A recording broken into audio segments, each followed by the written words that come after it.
Have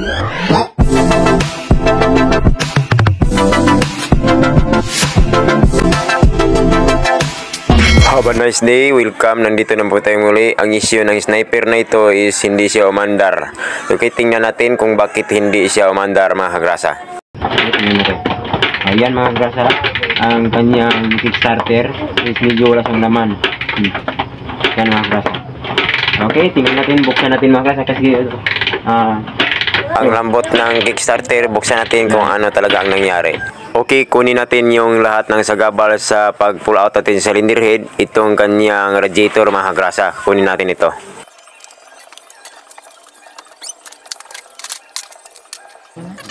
Okay, tatanggalin natin ito, mga kagrasa. At ito rin, tanggalin natin ito para may pull out din itong cylinder head. Kasi nag-lose compression ito, mga kagrasa, para makita natin kung anong talagang nangyari dito sa loob.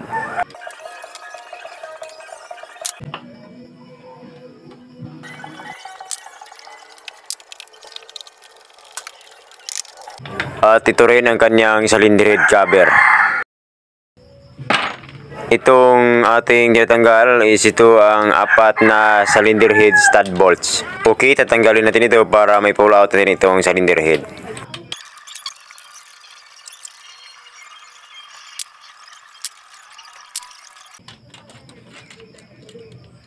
At next naman, itatanggalin natin itong bolts para may pull out natin itong camshaft sprocket.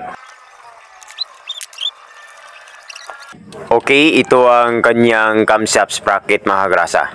Then next, tatanggalin natin itong dalawang cylinder head mounting bolts.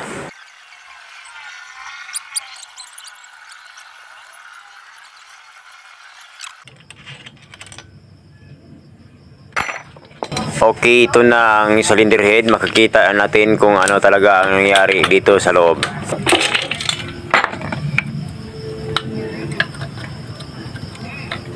Ito ang kanyang cylinder head gasket.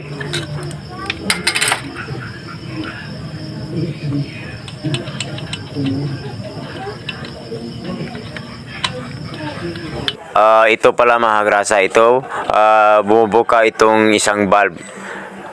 Nawawala ng kanyang lock. Ito napudpod na itong lagayan ng lock, mga kagrasa. Okay, ito napupudpod siya. Bakit hindi umandar at nag-loss compression? Kasi napudpod na itong lagayan ng valve cutter so lock, mga kagrasa. Natatanggal itong isang valve. Ito ang cam chain o timing chain guide, mga kagrasa.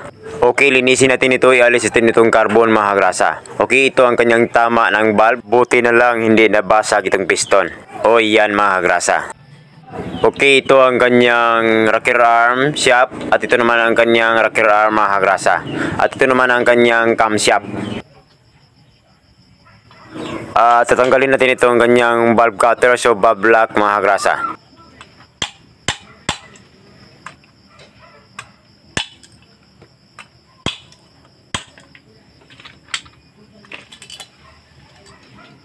Okay, ito natanggal na siya. Magpalit tayo ng apat na valves. Bali, ito dalawa itong sa intake, itong malaki, ito naman maliit, ito ang sa exhaust, mga kagrasa. At magpalit tayo ng valve cutters. Okay, palitan natin ito kasi natanggal siya, mga kagrasa. Linisan natin ito bago natin ito ibabalik. Ito ang bagong valves. Itong maliit, ito ang exhaust valve. At ito namang malaki, ito ang intake valve, mga kagrasa. Okay, ito ang bago, ito ang ating pagpalit sa nasirang valve, mga kagrasa. Okay, itong apat ay ito ang bago, mga kagrasa. At ito naman ang kanyang rocker arm shaft. At ito naman ang rocker arm, mga kagrasa. Ito ang camshaft. And then ito naman ang apat na valve spring. At may technique ito sa pag-install. At ito naman ang kanyang camshaft sprocket. And then ito naman ang kanyang valve retainer, mga kagrasa. Okay, ito ang kanyang cylinder head gasket. At ito ang kanyang head, mga kagrasa. Okay, linisan natin ito bago natin ito ilalagay itong bagong valve. Okay, itong maliit, ito ang sa bandang exhaust. At itong malaki, at ito ay sa bandang intake, mga kagrasa. Okay, take note, itong maliit ay sa bandang muffler, mga kagrasa. Okay, dito lang natin ito ilalagay itong dalawang maliit na valve, mga kagrasa. At ito namang dalawang malaking valve is facing to the carburetor, mga kagrasa. Okay, dito lang yan ilalagay. Okay, itong apat na ito ay ang kanyang seat spring ng ating valve spring, mga kagrasa. Okay, take note sa pagbabalik ng ating valve spring. Itong may maliit na gap ng ating coil winding is ito ang iharap natin sa bandang ilalim sa may combustion chamber mga grasa. Okay, ganito lang ang kanyang posisyon. At ito naman ang kanyang valve retainer. Then follow ditong dalawang valve cutters mga grasa o valve block. Okay, sa pag-install natin sa ating valve block is papakita ko rin sa inyo kung paano tayo magmano-mano mag-install. Gagamit tayo ng spark plug wrench mga grasa. Kasi malambot pa naman ito, hindi ito matigas. Pag matigas na valve spring is gamit tayo ng valve spring compressor. Okay, gayahin nyo lang mga grasa kasi may iba't iba tayong technique o paraan sa pag-install ng ating valve block mga grasa. Okay, ito para lang iso sa mano-mano na paraan mga grasa. Okay, kung anong ginagawa sa pag-install ng valve block is gagawin lang ito sa intake at sa exhaust mga grasa. Okay, yan na mga grasa. Natapos natin install itong valve block o valve cutters natin mga grasa. Okay, ang kasunod is ito namang camshaft. Then ang kasunod is ilalagay natin ito pabalik itong ating rocker arm.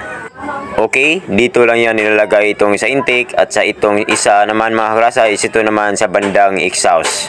Then ang kasunod is ilalagay natin itong kanyang rocker arm shaft. Okay, itusok lang dyan mga grasa. At ito namang isa sa bandang exhaust. And then ito, ilalagay natin itong lock ng ating camshaft bearing at lock ng ating rocker arm shaft.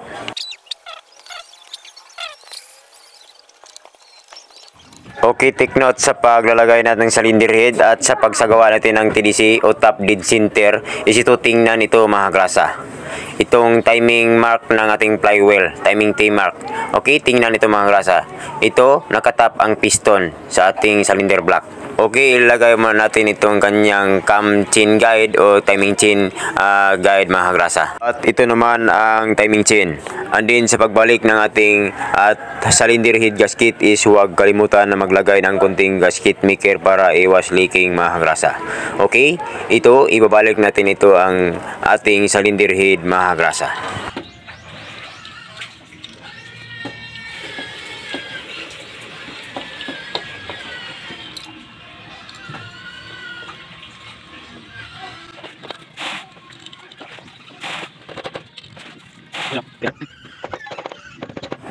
Okay, ito ibabalik natin itong dalawang cylinder head mounting bolt. At ito naman ang apat na cylinder head stud bolts mga grasa.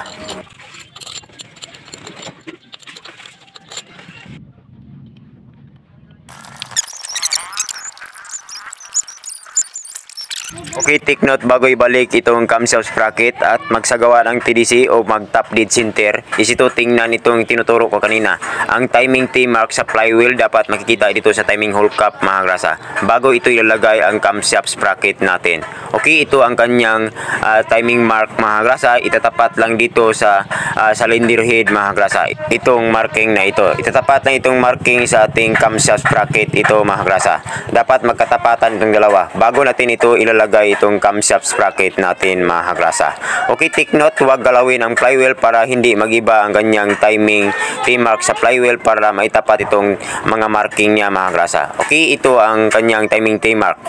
Okay, pag makikita itong timing T-mark sa flywheel, meaning nakatap na yung piston mga grasa. At ito na ang compression stroke mga grasa. And then tingnan ang timing mark sa camshaft sprocket. Pag maitapat na dito sa marking ng head, okay na mga grasa. Pwede na nating ilalagay itong cam bolt sprocket. Okay, tandaan sa pagsagawa ng TDC is dapat hindi tayo magkamali para hindi masisira itong ating valve mga grasa. Kasi pag magkamali tayo dito is hindi andar ang ating motor mga grasa. Maaaring masira ang valve at mawasak ang ating piston kasi magsalubong sila mga grasa.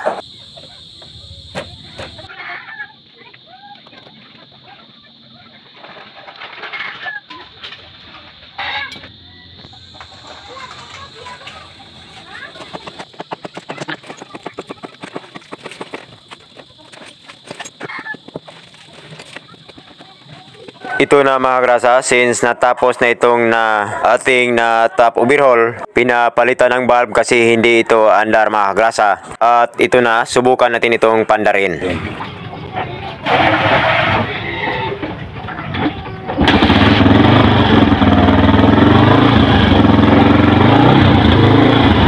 Ayan mga kagrasa, umandar na itong ginagawa nating sniper. Okay, maraming salamat sa inyong panonood. Sana mayroon kayo natutunan sa mga video kong ito. Okay, don't forget to subscribe, Greg Chan po mga kagrasa.